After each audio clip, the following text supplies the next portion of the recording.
Welcome to Stageworthy. I'm Phil Rickaby, the host of this podcast.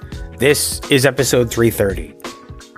Stageworthy is a one-person operation, so not only do I arrange the guests, I edit the show, I promote the show, and I even created the music. And although you get this show for free, I still shoulder all of the financial responsibilities to keep this show going. So if you enjoy Stageworthy, please consider supporting it. There are a few ways that you can do that. If you listen on Apple Podcasts or Spotify, you can leave a 5-star rating. And if you listen on Apple Podcasts, you can also leave a review. Those reviews and ratings do help new people to find the show. If you want to keep up with what's going on with Stageworthy and my other projects, you can subscribe to my newsletter by going to philrickaby.com/subscribe. And you can also leave a tip for the show by dropping some virtual change in the virtual tip jar. I'll put a link to that in the show notes, which you can find on the website or in your podcast app. But one of the most important things that you can do, even more important than ratings or reviews or even financial support, is to share the show on social media. Even a retweet about this episode helps. You can find Stageworthy on Twitter and Instagram at StageworthyPod, and you can find the website with the archive of all 330 episodes at StageworthyPodcast.com. And if you want to find me, you can find me on Twitter and Instagram at Phil Rickaby. And as I mentioned, my website is philrickaby.com. My guest this week is Vikki Velenosi. Vikki is a storyteller, a serial entrepreneur, and a fighter of the status quo. Her latest show, 2 Robs, 1 Cup, What Happens When You're Done Eating Shit, appears at the Toronto Fringe Festival, July 6th to 17th. Here's our conversation.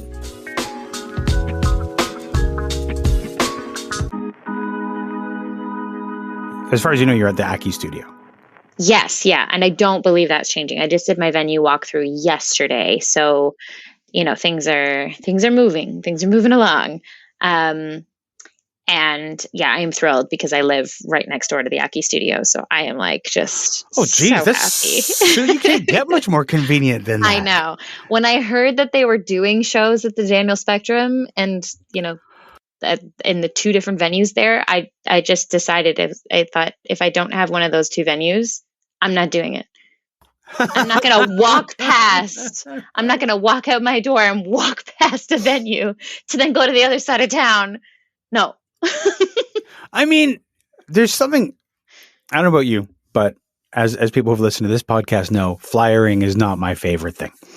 And the idea of being able to be in my apartment, psych myself up, go outside, flyer, and then run inside and oh my God, and I'm home. Run away from that is kind of wonderful.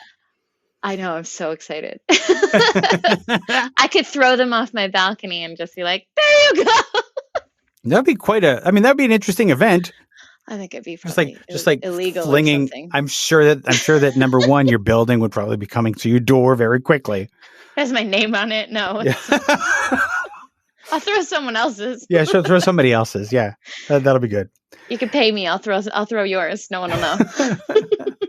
But the show is called 2 Robs, 1 Cup. What Happens When You're Done Eating Shit? Yes, it is. What can you tell me about that show? It just to see. There are some people who didn't live through the two girls, 1 cup era of the internet. Yes, of course. And I think they should be grateful. I think they should be grateful that they didn't live through that period. Just because it's better that way. So your title harkens to that just enough that it makes me twinge a little. Yeah. Good. Tell me about the show. I think this is what happens when I'm done eating shit. Really, it is me. It's a very personal show. It's very much about my journey and story over the last decade of relationships, but even going back further than that to the things I decided as a child that no longer served me, but yet I held on to for so many decades. I've just I think that, as it did for everyone, the pandemic changed us all, changed me, and gave me a lot less reasons to take any shit from anyone. And only when I started realizing how much shit I was eating, I'm just going to keep talking about shit a lot just for the next bit. But once I realized how much shit I was eating, taking on, it just didn't make any sense anymore. And I've learned a lot about myself in the last 2 years. I feel like it was a 2-year go to your room. Go to your room. Think about what you've done. 2 years. And I did go to my room and I thought a lot. I do. And then this show happened. I have, because I know that you're very active on TikTok, and yes. you're sort of your like confessional sort of like talking about stuff on TikTok. Did doing that on TikTok inform this show? Did it help to clarify any ideas, or is it completely separate?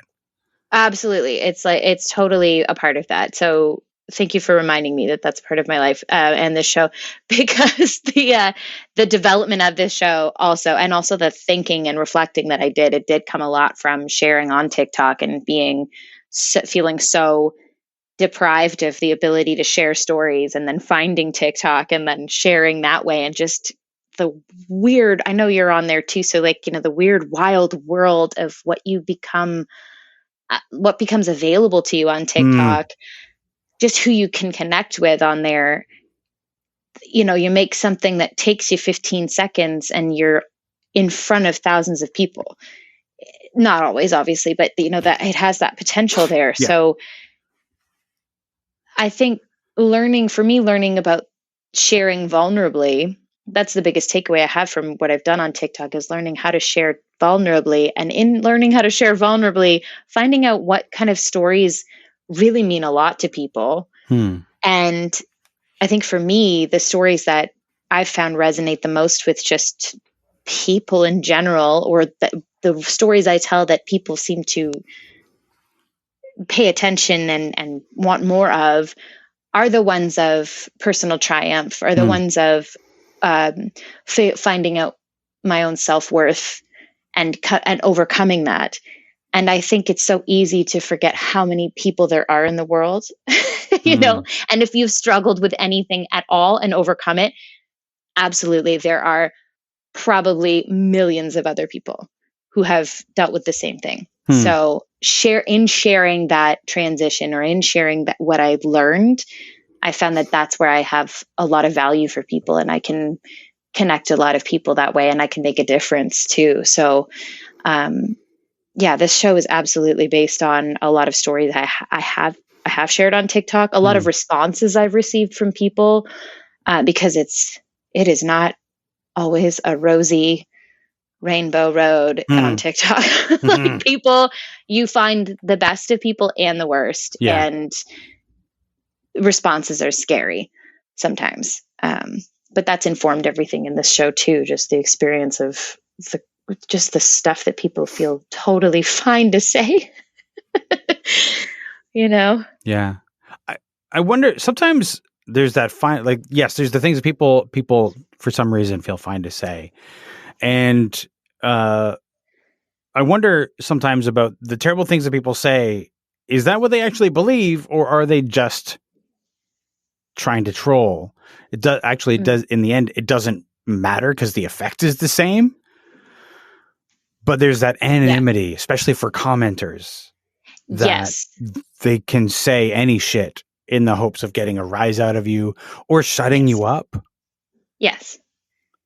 I think what I've learned on TikTok, because this also, my experience on TikTok has been very much a sort of a first for me, sharing this widely, this often, this vulnerably. I have never really adopted any platforms social media wise where I've shared as much as I do there, and as as frequently and vulnerably. So I've learned a lot about, the reactions people have when you are bold and brave. It's like it splits people down the middle into two camps. It's very divisive, whatever that word is.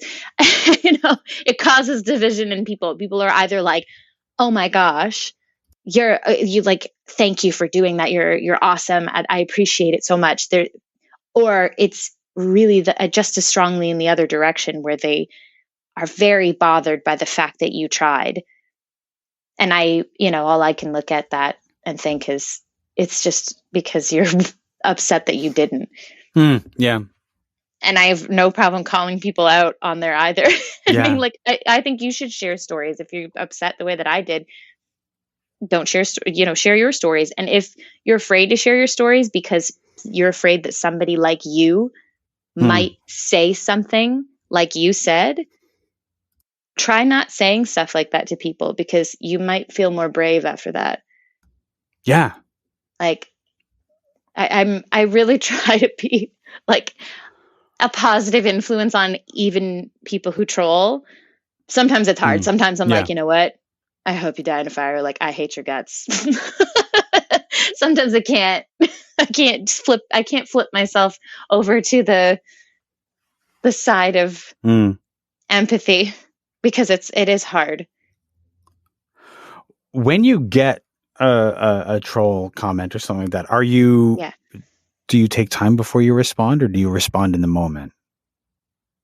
It depends. I think I think it's a mixed bag. I usually don't respond. I usually just delete it, or no, block them.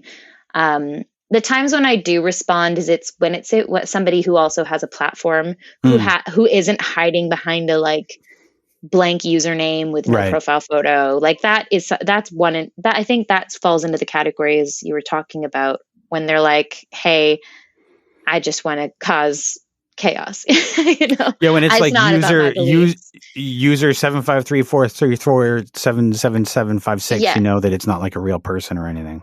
Yeah, exactly. I mean, and of course it is, but I just, okay, cool. But if it is somebody who has a platform, they make videos, they're out there and they're trying to, I find that that's a different case. That actually doesn't happen very often. But when I do respond to something, especially if it's someone who is trying to clearly cause damage or pain, or, upset, or trying to assert a superiority in some way, of like, or, sometimes people will just comment something like, "What, are you stupid?" It's like, let's talk about it. Am I? I don't know. I don't think people expect the response back to it, but I do sometimes. Yeah. As far as the creation of the show, I know TikTok, as we've discussed, TikTok sort of informed it. As the creation of the show, what was the writing process like for this show? It's been it's still in progress in a way. I mean, it as a new piece that's just me, just a one person show. I have my director, dramaturge, who's working with me on it. It has been a very informal process, I think, is just the best way to put it. And part of the discovery, my own personal discovery, that has led me to the journey to write such a title about no longer eating shit, is also a release of, how things are supposed to be done. I know very well the traditional process of how a show should be created and rehearsed, and the milestones you should be hitting at certain points. And I'm allowing myself to be a lot more relaxed with this one, because it is and that's part of the reason I wanted to keep it just me in the show, is really experiment with what process works for me. And I don't write down stuff. I find that actually to be very stressful, to try to write down the part of my show that, needs to be written down. And eventually, obviously it will, but during the creative process, it's very much fluid, and the way that I'm going to say it is going to be different as I'm developing it, so I know what the bits are, but how I say it is, it's not scripted, at least not now, at even just a month and a bit away from the show. Like, it's so, the process is very fluid, very loose, very, very me, I think is what I like about it. I'm not beholden to any, my director's on board with this, luckily. Like, I'm not beholden to anybody else's process, which is awesome and so freeing. I want to roll to the theater next door and I want to stand there and very non-stressedly just tell the stories the way that I want to tell them. So I'm very happy at the way that it's going so far. Nice. I want to move backwards in your Fringe history a little bit. I want to talk about real actors, not people. And I think you've said before that this show, it was kind of a joke, but people missed the joke. Oh, with real actors, not people? Yeah. Yeah.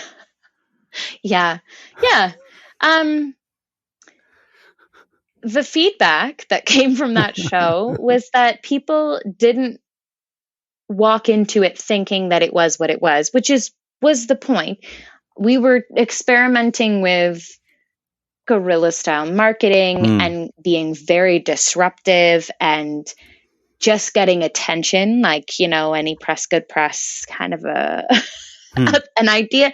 We got people talking, and I think it, in the end, didn't quite hit the mark the way that we wanted it to, but the people who did see the show definitely talked about it very, very positively, and it became eventually, by the end, something that people were very happy to go into and see, and had heard it was great. The atmosphere we created before the show and before it opened, I think people were just offended. I think it was because it was a topic that was near and dear and very close to so many Fringe goers, right? Because it was about actors. I think it missed the mark in affecting them in the way that we had hoped for. I think if it had been a non-actor audience, the marketing plan would have made a lot more sense. And we had a lovely and amazing marketing team on the show that were not actors. So I think that also fed into it. So it was a bit of a, like, I don't know, but we were signing off on it going, yeah, this sounds great. So, it is what it is. And that's what happens. And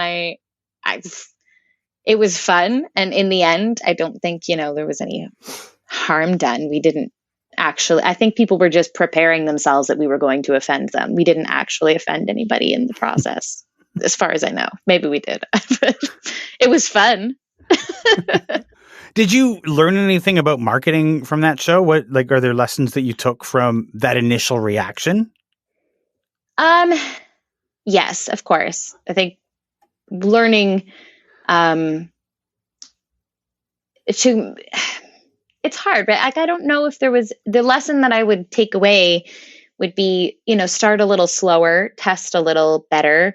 But there isn't really time for that in a Fringe setting per se. So, take as much time as possible, but that's pretty much like a couple more days, that's all you'd be able to spare.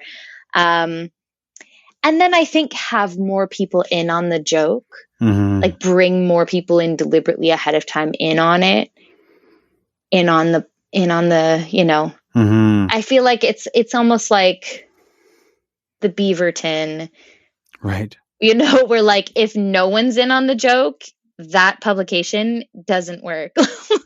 Right. Yeah. And not that, what we were doing was the same as what they were doing, but I do think we needed to there had to be someone in every room that was like, it's fake, they're joking. Right. We need a plant in the audience. Yeah. Yes. In every room, in every city. You just need one person whose job is to say, oh my goodness, they're not serious. Yeah. But the takeaway from that is definitely going into into this marketing plan for this show as well at the Fringe, and everything that I do marketing wise is that there's no rules. You feel like there's rules, but there really aren't. Of course, there are consequences if you know, do certain things. But when you're marketing a show, especially for Fringe, the rules are really not there like they seem to be. And, I know you mentioned not liking flyering. Like, you don't have to flyer. Like, don't then. Like, whatever. If it doesn't feel right, or it doesn't feel like something that you're going to be able to get up and do, and you're going to be miserable having to do it, put the efforts towards something that you enjoy. Because at the end of the day, you got to do it. Yeah. Nobody else. I was really fortunate with my solo show in 2019 that my stage manager was really good at that stuff, and like seemed to really enjoy it. So great. I would be psyching myself up to do a line, and then I would arrive and he'd already be there. So I was like, okay, that's fine. Don't need to do it then. But it was like, it's good if you're an introverted person who has difficulty doing that. It's good to have somebody on your team who is not. Yes, totally. There are so many people that are willing to help and contribute, especially during Fringe. Yeah. And I think, embracing that and allowing people to contribute as they want is awesome. Yeah, I don't like flyering either. It's always fun though if you tour to figure out what the like which fringes are not flyering fringes. Oh, okay. I've never done any Fringe other than Toronto and Hamilton, so I don't have like a. I found Hamilton not a very flyery place. I mean, you could do it, but it's not a huge part of the culture. Places like Edmonton and Winnipeg, absolutely. Calgary and Montreal, not at all. Huh. I'm trying to remember. I only did Hamilton Fringe once, and I don't remember if we even did flyer at all. Now that I think about it, I just recall like going to places being like, I'm going to flyer this line, and you get there and nobody shows up, and then all of a sudden they just roll in. Much like in Montreal. In Montreal, nobody lines up for a show at the Fringe, and they just sort of arrive just before the show starts. So there's no line to flyer ever. Okay. So people in Montreal would do is like they'd flyer the exit of the theater, and they'd stand there like trying to desperately to hand out their flyers to people as they came out. But it's such like Fringe culture is different everywhere. It's fascinating. Well, I always try to make my titles and descriptions very flyer friendly, or very program friendly, or very all you need to do is hear about it and you go, well, I think I want to see that one. Yeah. That's always my aim at Fringe. It's like make it something where like the title is like the title made you laugh or the title made you curious, because I think that's like, and same with the flyer, like the photo makes you curious, or that, like that's so your lifeline to get people in at those first shows, especially. Yeah. So I'm hoping this one, all I have to do is just like quietly hand somebody a postcard and be like, there you go. And they'll decide for themselves if this is for them. Years ago when I was in Edmonton, there was a Johnny Walker was doing his show, Redheaded Stepchild. And at a certain point, his show was just selling great. I mean, it was like almost sold out every performance. And he would be walking around, he wouldn't even flyer, except that he would only flyer redheads at a certain point. He'd be walking. The show was like doing fine. He didn't really need to do the work. And he'd find a redhead and just go, you need to see this show. And he'd hand them a flyer and they'd be like, I'm seeing it. And it was like, this is what you can do. Yeah. I think that's key though, even just to target who you're going to get to see your show, who's then going to excitedly, emphatically let everyone know. I'm going to see it, because that's infectious. Like, what's he going to see? What is it? I want to know. Am I invited? Show before Real Actors Not People was The Princess of Porn the Musical. Yeah. Which is another grabber of a title. Like that sort of jumps out at you in the program and on posters. So tell me about the Princess of Born the musical. I was like a year out of school and got a spot in the Toronto Fringe, and maybe a couple years out of school, and I bit off so much more than I could chew and eat for weeks. It was like I had never written anything and like produced anything. Oh my God. I'd never really my experience with musicals had been from high school. I was like, I think I'd like to do a musical. Did you write the music as well? I didn't write the music. Okay. I wrote like very loosely the lyrics story with the music, and then I had a composer that worked with me to actually write the music, and the music was fantastic. Like I lucked out forever and ever with the music from this show. So I wrote the story. For some reason, it was a cast of 13. I think in total, the cast and crew was like 24 people by the end. It was just ridiculous. This is the like poster child for what not to do. No, absolutely. You're not going to make any money at a Fringe with that kind of cast. No, but we actually did. So the thing was, we had the Randolph Theater, which was then the Bathurst Street Theater, and we sold out, I think, 4 out of 7 of our shows. The ones that didn't sell out were like packed. So we really actually did well financially on that show. But you had to. Yes. And I feel like when I look back at that with what I know now of like also how to like treat a cast and crew and how to deal with people, how to manage people, how to lead people, I'm like, oh my God, I don't even want to face anybody who was a part of that project, which I do. I know so many people, like the stage manager for 2 Robs, 1 Cup is actually my assistant stage manager from Princess of Born the musical. So that, has carried through. But, as much as it was a poster child for what not to do at the Fringe, it also was exactly what you should do at the Fringe at the same time. And I'm so grateful I did, because I jumped in so far into the deep end and learned so much. Just one of those, like, I flew really close to the sun and I'm lucky to be alive. I do think that sometimes we forget, especially in Toronto, which is always looking for the next Kim's Convenience or whatever, that Fringe should be about experimentation and like taking a chance and like doing something that you quote unquote should not do. Yeah. Yeah, it's true. I would not do the show that I'm doing. I can't imagine doing it. Like the show I'm doing now, 2 Robs, 1 Cup, What Happens When You're Done Eating Shit. I can't imagine that I would at least come out the gate with that title for one, if it was happening anywhere else other than a Fringe festival. Right. And then I don't know if I would feel like I could go as far as I am going with the content of the show too. Like, I think that is the beauty and specialness of Fringe, specifically feel like Toronto Fringe, because you do expect the unexpected when you go to see it. So this is where you see an absolute mess that works for some reason, so I hope to be that mess.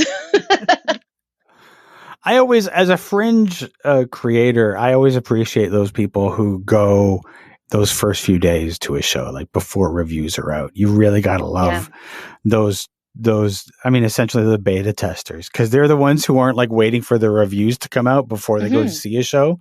They're the ones that are like real Fringers taking a risk on a show. Yeah. I'm not sure how things are going to go this year with reviews, because now Magazine isn't reviewing. Mooney on Theater's gone. Yeah, I don't think My Entertainment World is doing reviewing. I could be wrong. I actually don't know for sure about that, but I think Intermission Magazine, I talked to Phil, who runs that, the other Phil, and I don't think he's going to do, he doesn't have the capacity to review all the Fringe shows. So I'm not sure who's reviewing. Yeah. That's a real challenge this year. That's a real, I mean, and it's funny because if you go some other cities, they have So, for example, Winnipeg CBC is reviewing all of the shows. Like, the CBC is like making sure that, like, on the web and all that sort of stuff. Like the Winnipeg Free Press is like reviewing all the shows. It's massive, so it's in the big papers there. Edmonton, all the big papers are covering it, and in Toronto, if Now's not covering it, then we have online. But then if Mooney isn't running, then who's doing it? It's a real problem and deficit in the city. Yeah. So I'm not sure what is going to happen. I think it's that wait for the review to come out audience. I don't know what they're going to do, or if they're going to feel confident enough to even go. But I mean, I plan on leveraging word of mouth more so and leaning on that, and asking people to post on their Facebook, on their Instagram, on their social media, what they thought of the show personally. Yeah. Because that's, how else is anyone going to hear, hey, this is the one to see. So it's a challenge, but it's definitely a real challenge this year. Shouldn't be a lot of challenges. I mean, who knows? I mean, it's been like 2 years, right? I think that everything is rusty, and we'll have to see how things go. I mean, you got to start somewhere. You got to pick back up somewhere. No, absolutely. Absolutely. I think you're right. We have to, we can't just wait until we have to get back on the horse, we have to get back into those theaters, and safely. Yes. I know that the venue, at least the Aki Studio, they require masks. They require vaccination for anybody who's going to enter the show, who's going to see it, which I'm glad to know, so I can put it on the postcard just in case I have, someone who does end up going to see it, that you don't want to disappoint people or stress out the volunteer box office staff. Yeah. That's the difficulty is, in previous years, the only thing the box office staff has had to worry about is like people arguing because they can't get in because they're late. Now it can be masks and vaxes. Yeah. There's I'm trying to, I've never done this before, and I feel there's an accessibility team as part of the Toronto Fringe this year, and I've had a meeting with them, and they did a seminar that I was a part of, I was observing, and they are really helping the Fringe step up, giving opportunities and options to artists with what they're going to, what accessibility they can provide. And one of the big ones that I'm trying to sort out and how it's going to work is relaxed performance. But the biggest hurdle for that is the amount of tech time we have. Right. They're giving us an extra half an hour if we're doing a relaxed performance, but in that time, the whole show has to be recued. Right. So I'm kind of I feel like this is so good and so amazing and so important,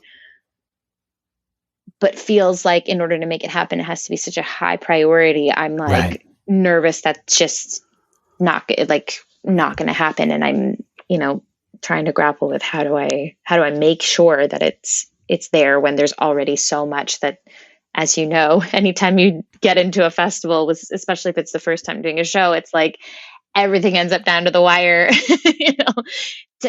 hanging on by a thread just in time, often anyway. Yeah, no, absolutely. So, absolutely. It's a concern, but interesting in either case. It's always hard. I remember, you're doing tech, and then you hear, oh yeah, the people before you, they didn't even get through their tech, yes. You find out that somebody's show is so tech heavy that they can't get through it in the 3 hours they have or whatever. And that's so stressful. Yes. I can't imagine being in that position.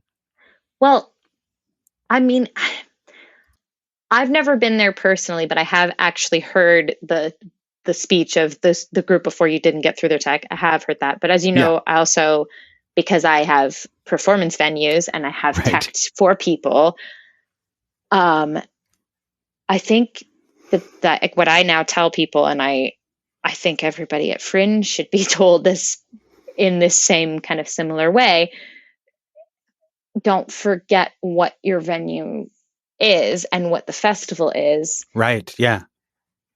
but it's hard to say that when you have such high hopes and dreams and such a big vision for the show that you're going to do. Yeah. So it's hard to manage expectations when it's, it's an art form that kind of like you're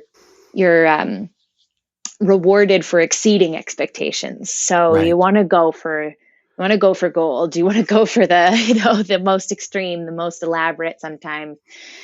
I'm trying to do the opposite. I'd like it to be as low stress as possible. I That's like my low aim. stress. I like too. We've suffered enough. both. Like, I'm working on a show right now to take out to the Fundy Fringe, and it's going to be very low tech. My other solo show was very low tech, and it was sort of like such a restful time for the venue tech. Yeah. I'd bring them a coffee before the show. I'd get their coffee order, and I'd bring them a coffee, and they would essentially get like a 50-minute break while we did the show, and they did something in the beginning and some at the end, and the rest of it was just restful. So yeah, that's so nice. I'd like that. I'll take that, please. Yeah. One of those. Thanks. You also don't want your tech to hate you. Right. When you come in and you're like, I have 120 cues. Hurry up. Yes, you have to do what the show needs, but also like what the show needs, not necessarily like all of the things, but also like for me, it's always like first thing that I'm asking the venue tech is like, what's their coffee order? Yeah. Like I believe in taking care of the venue tech because they're going to take care of you. Yes, absolutely. And those times where you're like, oh my gosh, this failed or this went out or this happened, they're going to be, more likely to want to help you. Yeah. And that's so key to have people on your team, to have people on your team that want you to succeed. Absolutely. I remember being at the Hamilton Fringe with a show, and we had to do a lot of makeup for this show. And so we had the venue tech there would sometimes the show before us would start, and we'd be in the lobby putting on our makeup. And suddenly the venue tech would appear and be like, if you're quiet, you can use the dressing room. And he'd sneak us in. Which was a very kind thing for them to do. But apparently we'd applied them with enough coffee each time that they were kind to us. Yeah. I want to ask you about a statement that you've made. And oh God. This is not a gotcha. I just want to say up front, this is not a gotcha. It's not a gotcha. This is not that kind of podcast. You said, I think performing arts would be a lot more interesting if artists creating for I think performing arts would be a lot more interesting if artists created for the audience they have instead of auditioning for the audience they want one day. Yes. Tell me about that.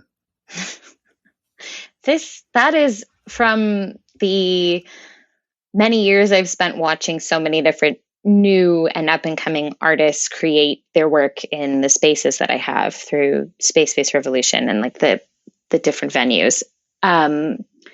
And there was actually a show that happened in one of my venues that said, where a reviewer said something about like I was 4 feet from their face, but they were acting like they were at the Elgin Theater trying to fill to the back of the room.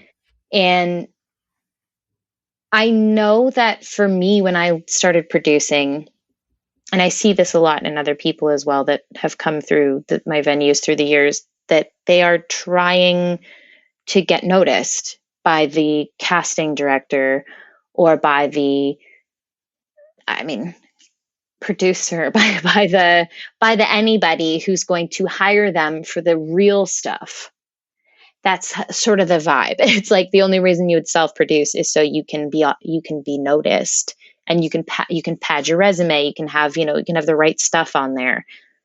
And it has felt like for the decade that I've been having venues and having people in them, it's felt a lot like there are artists who are only creating shows in these small theaters because they don't have the break, their big break yet. It's like they're in waiting still, like the creation of a show in a 50-seat venue is the audition when they can't get in the door to be seen by one of the bigger theaters. And, you know, the attractive part of one of the bigger theaters is, one, prestige, because then you can say, hey, I actually made it when everyone said I wouldn't, which is very important. And then also money. Now you can make your living. And there's pride in being able to achieve that, and legitimacy in being able to achieve that. But the best shows that I've seen in theater anywhere are the ones that know that this is a 50-seat theater or a 100-seat theater, or they know it's Toronto Fringe, or and it's not for anyone else at any other time other than the people in that room. And no one's pretending that this is then going to be picked up and brought to somewhere else, or hopefully maybe like, you know, now shown to a wider audience someday, or, you know, like this is about the actual moment that the performers are in and the audience is in simultaneously at the same time. And I think we create amazing theater when it starts there. Yeah. You know, I remember hearing the initial performance of, say, Billy Bishop Goes to War, which was a guy on a chair with a model plane. Yes. And that as that show became more and more popular, a lot grew around it. And that eventually, when it went to New York, it was like a guy climbing into a full-size plane. But its initial creation was small and sort of like built for the space it was in. I think that like if you concentrate and you build the show for that space, you can adapt it later, right? You can explode it if that opportunity comes, but you definitely have to be aware of the space that you're in right now. Yes. And I think I'll bring it back to our discussion about TikTok. I've had people, I don't know. I mean, like, I don't have that many followers on TikTok, and I'm not like, you know, there are people who are like super influencer famous on there. That's not where I'm at. But there are still people who I have asked me, hey, how do I get more views on my TikTok? Or how do I get better at this? Or, you know, can you give me pointers? And that's, again, my pointer for TikTok too. It's do not forget you're on TikTok. Like, know that this is TikTok. You got to familiarize yourself really, really well with what the community of TikTok is. And then you're creating for TikTok. If you just try to pull something over that you created on any other platform, it might not translate. And if it does, it might not translate unless without some like modification or context, or you might need a reaction video to that video, you know, like it's a whole other beast. And I think with the way that theater gets lumped in together, where it's like Broadway is the same as somebody at the Attic studio, you know, where people are sitting on chairs that are 30 years old in a 130-year-old building with like original beams and floors that's created and offered by one person who's renting it out. Like, you know, like the context of it matters so much. It's not the same. Right. And that if you did Billy Bishop Goes to War, if that was the first production of it was at, let's say, the Attic, or even just one of the fringe venues, if you had that big elaborate set, I feel like it would feel wrong. Yeah. Yeah. It would feel like, okay, what are you doing? Like, the DIY-ness, the DIY-ness and the truth of what it took to put it up on the stage, that matters at the base level of when you start things. Yeah. I think it's hard for some people to especially if you're really young, because especially if you're just come out of theater school, they probably taught you a lot about like hitting the back wall and talking to like projecting and all that sort of stuff. And then you find yourself in a small venue and you're not used to connecting with an audience member. Yeah. Who's like right in your face. Yes, I think you're absolutely right. There is the shows that I've seen that are in small venues that are the best shows that I've seen in theater, period, are the ones that will look at someone in the audience and say, like, I know. Yeah. Mm-hmm. Like they reacted and they're not pretending they didn't hear them. They're, and I know that there's sometimes where that's not appropriate in terms of like fourth wall or whatever, Sure, but yeah. Don't pretend that they're not there. You pretending that I'm pretending that you're pretending it's not here. This is weird. Like, I think that's right here. especially with solo shows. I think you can like if you're not connecting with that audience, don't pretend they're not there. Like you need that audience to be there. They're all you have for a scene partner. Yeah. And otherwise you get into like who are you performing it for? Yes. I remember Jillian English, who I had the privilege of seeing in Halifax when she performed, and she is a complete master of the stage, like reacting to the audience just enough, and like even when sometimes people forget, sometimes when you start interacting with the audience, they start to get a little into it, being able to pull back and remind them that no, she's the performer. It's just this like is done my show. So yeah. Yeah, exactly. It's such like to see somebody do that so easily and it's so natural. It's pretty impressive to watch. I just looked her up on Facebook. I'm like, I feel like I've seen her perform. I did see her at Toronto Fringe many, many years ago. Mm-hmm. The masters of the solo show, I think are do exactly that. That's you're here with me. Yeah. Yeah. But also I'm in charge. That's the thing, right? You like, I am taking you on this journey. You're coming with me. It's not like I'm going with you. You are coming with me. Yes.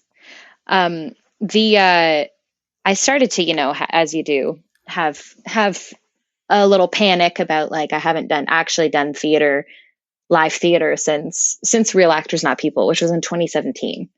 Like I was busy building businesses between that show and then the pandemic.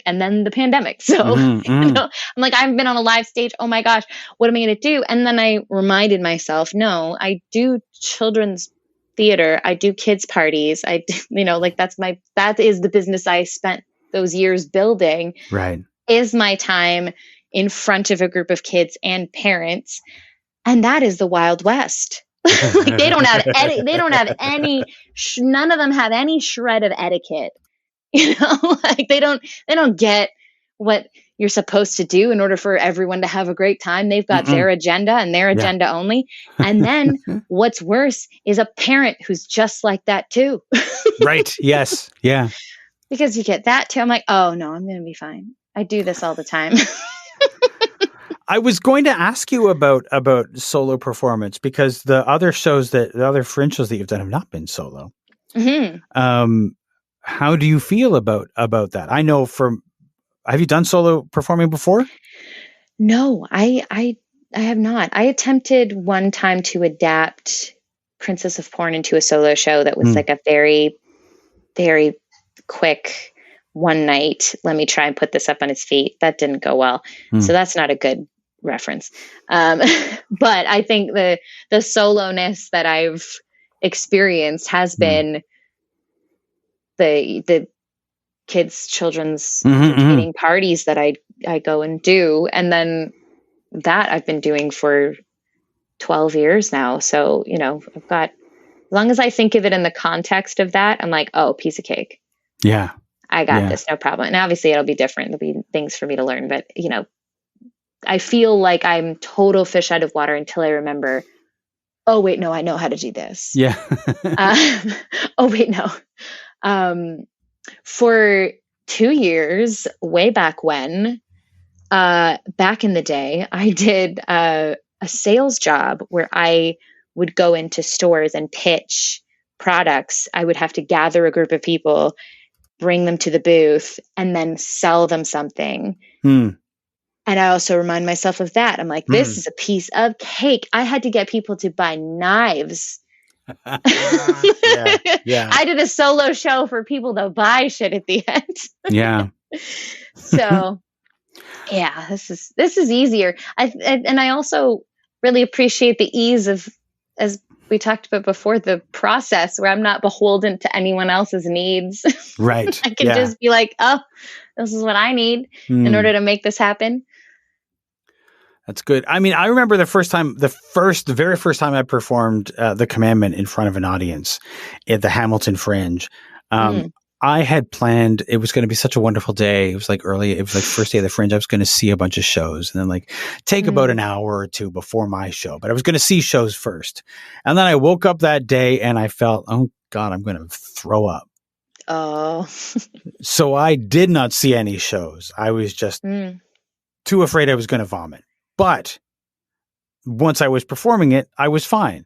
And then after that, but I think it's that first time that you are alone on stage, it can be a little nerve-wracking. But again, you have that foundation of both the selling knives to people and also trying to control groups of small children. Yes. To varying levels of success. I mean, it's failure. A group of small children. I toured around Southern Ontario not just Southern Ontario. I did a few shows as Pokeroo in a show, and that is a trip. The children will not be contained. No. Sometimes they are. Sometimes they go and I'm like, oh, look at how well trained you all are. This is great. And I don't have to do anything. But yeah, when the bane of my existence is going to a party where it's at a play place because the vibe is already chaos. That's the whole point. Kids gone wild. Oh my God. Send them to the jungle gym. Like just something switches in their brain where they're like, I am now a jungle animal. Right. And then a parent is like, why don't you keep their attention? Like, oh, okay. You're like, how am I supposed to compete with the fact they're jungle animals right now? Yeah. So I changed my contracts now and my policies, and we're going to be good going forward. That's good. That's good. Well, I'm really looking forward to seeing two Robs, One Cup, and also watching you walk over from your apartment to just sort of like waltz in to do the show and then waltz back to your apartment. That sounds like a dream. Oh, I love it. I could do it from my balcony. If something happens, I could just be like, you guys just go stand down there. Stand down there and I'll do it from over here. I'll be loud. Again, your neighbors will love you. Yeah. Oh my God. Yeah, it's probably not appropriate for everyone. I mean, I'm sure your neighbors might have something to say. Yes. I did put a content warning in the program, which they don't give you much opportunity to elaborate on what the content is that you are warning people about. But I hope that the title itself will warn away the people who should not see this show. Sure. Yeah. I've put one on my posters. Yeah. As well, just to be right out there. This is the content you're getting. Please don't come to me afterwards. Also, I had asked, they were supposed to recite what the content warning was before the show. But, sometimes you never know who's going to show up in your show. Yes, it's true. I remember Jillian English once mentioned that she was doing a show and somebody had come in with their 7-year-old, and she was about to go on, and she before she started the show, she went off. She says, "I need you to know, I say a lot of things that are potentially not appropriate for your child." Yeah. And they were like, no, everything's fine. Child can take it. And she started the show. 2 minutes later, the mother is hauling that child out the door. I want this to be a show where that would be the reaction of the mother also. That's deliberately what I want the show to be. I think adults should be clutching their belongings. You want an audience full of pearl clutchers. Yeah. Well, no, I want, if that is your style and you happen to wander into the show, I want you to be clutching and clenching. And then I want you to run out the door. All right. You can actually use that as part of your marketing. 3 people, Exactly. 3 church ladies ran out of the theater. There was a review of The Princess of Porin the musical when we did it in Hamilton that it was in the paper, and she did not think it was funny. And so I put over everything. It like, there were reviews that were like, if you close your eyes, you'd think you were sitting in a box on Broadway. It's so, like, I was worried I was going to wet myself. It's not funny. And that's the best way to sell a show like that. Somebody thought it was not funny at all. You have to use those. You have to use those reviews as best you can. Mm-hmm. Well, Vikki, thank you so much for talking with me today. This has been great. I'm looking forward to seeing your show at Fringe. Thanks. I'm looking forward to doing it.